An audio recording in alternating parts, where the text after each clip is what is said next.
Today I want to share with you how to make French toast. This is a classic, quick and easy recipe, perfect for beginners. And I want to share a few tips and tricks with you on how to keep the interior light and fluffy and the outside crisp and sweet. Hi sweet friends, I'm Mary and welcome to Mary's Nest, where I teach traditional cooking skills for making nutrient-dense foods like bone broth, ferments, sourdough, and more. So if you enjoy learning about those things, consider subscribing to my channel and don't forget to click on the little notification bell below. That'll let you know every time I upload a new video. Now to get ready to make the French toast, you're going to need like a pie plate or a cake pan, whatever you have, even a deep dish, that'll work too. Next, you're going to need your bread. Now this is just a country white sourdough sandwich loaf, but really any bread will work. If you have a round sourdough, that'll work. If you have some other type of sandwich loaf that you like, that'll work too. Now I like to use sourdough because I find that little bit of tang in the bread is a nice complement to the sweetness in the custard and then any other sweet things you may top your French toast with. But whatever bread you pick, the key to making a nice French toast out of it is if it's a little old, a day or two old. And even better, if you remember to slice it up the night before and leave it on your counter to stale up, that's perfect. But if you don't get a chance to slice it the night before and let it stale up a little bit, more than it already may be stale in the loaf form, don't worry about it. When we go to slice it, we can put it on a baking sheet like this. If you have the rack or without the rack, doesn't matter. And you can put it in a 350-degree oven for maybe 5 minutes at most. And it'll dry out a little, stale up a little, and it'll be perfect. Now the next tip I want to share with you is when you go to slice your bread, slice it at about a 3/4 inch. You want it to have some heft to it. You want a significant healthy slice of bread. And if your bread is already sliced, if you're buying something from the grocery store, look for breads that are labeled things like Texas toast or thick cut bread. That will be perfect. Now I'm going to take a serrated knife, which works great for this process, and I'm just going to cut off these ends, and I'm going to save these, maybe to make breadcrumbs or something, because they don't work all that well for making French toast. Now I'm just going to eyeball this, and I'm going to start slicing it into 3/4 inch slices. So this is just about the size slice you're looking for. It's going to have some heft to it. And I'm going to go ahead and start putting this onto my baking sheet because I'm just going to dry these out a little bit, as I mentioned earlier, in my oven. Now the reason why you want your bread to be stale or dried out a little in the oven is because this way it'll better be able to absorb the lovely custard that we're going to make. And I just want to mention, don't worry when you're slicing up your bread if it doesn't slice up perfectly. Towards the end, this fella got the short end of the stick, so he's a little on the narrow side, but he'll come out fine. Now what you want to start with is 1 cup of half and half. Yes, you can use milk, and if you really want to be decadent, yes, you can use all cream, but I find half and half works really well for making this custard. Next, we're going to want 3 large eggs, and I like to crack them into a little bowl before adding them into the half and half, just in case one's off or not looking too fresh or something like that. But you can also crack them right in if you're a little braver than me. Next, we need 2 tablespoons of some type of sweetener. I like to use maple syrup, but you can certainly use dried cane juice if you want. It's known as sucanat, or you could use maple sugar.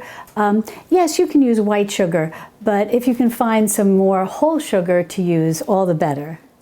And that's my 2nd tablespoon of maple syrup. And next you're just going to want to add a 1/4 teaspoon of salt, and I'm just using a fine ground sea salt. Now that's the basic custard mixture, but you can have a few little extra add-ins if you want.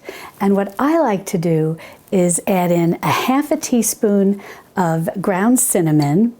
But as I said, these are optional add-ins, but I just think cinnamon adds a wonderful taste to French toast. Think about that for a minute. And then next, I like to add about a 1/2 teaspoon to a teaspoon of vanilla extract. And this is just my homemade vanilla extract. And if you'd like to see how I make this, I'll put a link in the iCards and in the description below. But I'm going to go ahead, I think, and add in a full teaspoon of this. Now all we want to do is give this a real good whisk until the eggs are broken up and everything is nicely incorporated. Alrighty, well, I gave this a nice mix. I got everything in well incorporated, and we'll go ahead and pour our custard mixture into our pie plate, or whatever you're using, if you have a deep dish or a cake pan. Then we're going to take each piece of our bread and we're going to submerge it into our custard, and we just want to have it on each side for about 30 seconds. This way it gives it some time to absorb all of this luscious custard, and since we are using the thick cut, you want to give it a little extra time. Now all you want to do is pick this out of the custard and just put it back onto your baking sheet. Preferably if you have one with a rack, it's great, but if not, don't worry. The reason that we're doing this is not so much to let it drain, but to give it a little time to further allow it to absorb the custard that it's been dipped in. Well, we've got all our bread soaked in the custard. Now you're going to need a frying pan. I've just got sort of a medium frying pan here, but if you have a large one, by all means get that out. I'm going to do one piece at a time, but if you have a large frying pan, you can certainly do 2 or 3 at a time. This is a nonstick pan. It's sort of the new generation healthy nonstick pans that I've really grown to love cooking with, but stainless steel will work fine as well. Now you're going to need some kind of fat to saute your French toast in, and I like to use butter. You can certainly use ghee as well, and some people will even use different types of oil or oil mixed with butter, but I find that the best flavor is going to be with butter or ghee, which is also a type of clarified butter. And you really just need a little bit, whether you're using a nonstick pan like I am or a stainless steel pan. Either way, you really just want to coat the bottom of the pan with the fat that you're using. You don't want to put too much.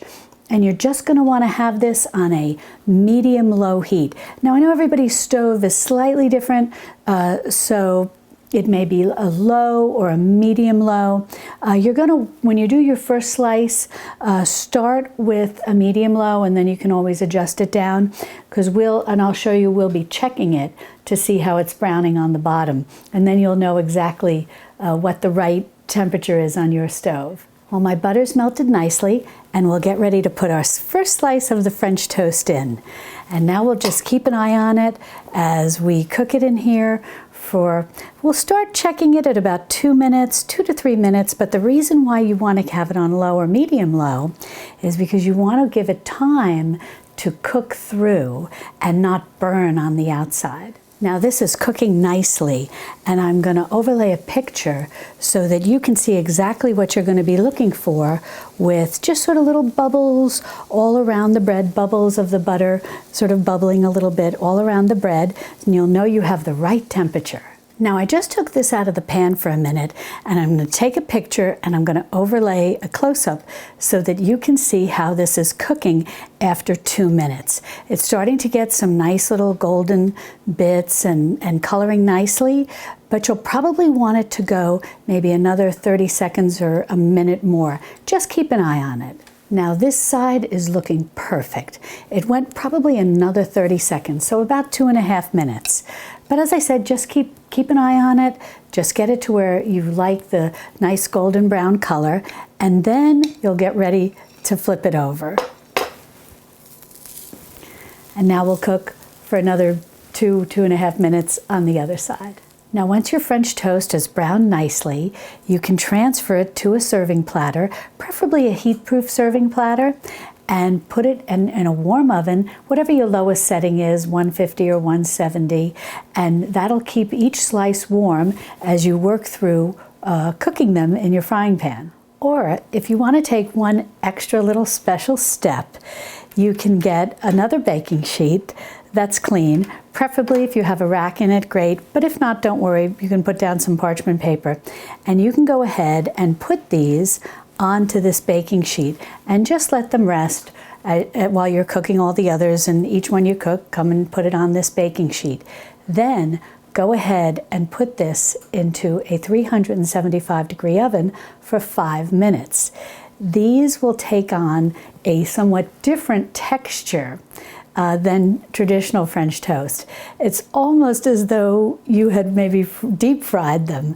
It's really quite luscious. And as I said, it just takes about 5 minutes. So that's a fun thing to do. And as you get ready to cook each piece of French toast, just go ahead and add a little more of whatever fat you're using, the butter, the ghee, oil, whatever the case may be. Look at this glorious platter of French toast. It's just beautiful. And now you can dust this with powdered sugar. You can put maple syrup on it, a little jam or jelly. I really like to put marmalade on it. And if you ever want to learn how to make marmalade, I have a video which I'll link to in the iCards and in the description below, where I walk you through the whole process of how to make marmalade. And then if you're new to canning, I walk you through the whole process step by step to show you how to water bath can the marmalade. And those steps apply to any jam or jelly. Now this is what I love about cooking the French toast on a low or medium-low setting. It doesn't burn, and you get this wonderful, hear that? Wonderful crisp crust to it. Well, now let's give this a slice and a taste. I'm just going to taste this plain. Oh, and I'm going to take a picture and I'll overlay it so you can see how beautiful, light and fluffy it is inside. And now let's give it a taste. Mmm.